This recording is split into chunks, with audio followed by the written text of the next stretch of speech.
கிறிஸ்துவுக்குள் பிரியமான என் அன்பு தேவ பிள்ளைகளே, கர்த்தர் உங்களை ஆசீர்வதிப்பாராக.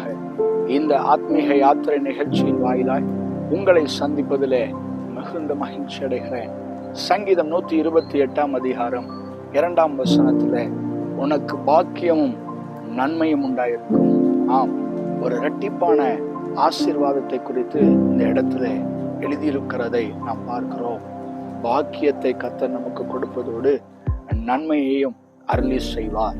நன்மையான எந்த ஈவும், பூரணமான எந்த வரமும் பரத்திலிருந்து உண்டாகி ஜோதிகளின் பிதாவாகிய தேவனிடத்திலிருந்து இறங்கி வருகிறது என்று வேதத்திலே வாசிக்கிறோம்.